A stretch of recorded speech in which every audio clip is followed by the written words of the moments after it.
اشنا هما الحوايج اللي خصنا نتعلمو من غريب العسل؟ وهما ثلاثه الحوايج. الحاجه الاولى هي الزعامه ديالو.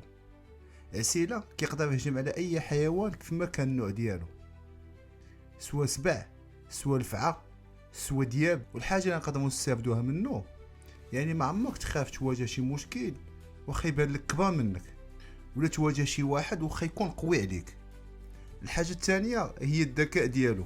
شحال من مره عسيله كيحطوه في حديقه الحيوان ولا كيحطوه في شي قفز، مي ديما كيخدم الذكاء ديالو وكيقدر يحل الباب ديال داك القفز اللي فيه.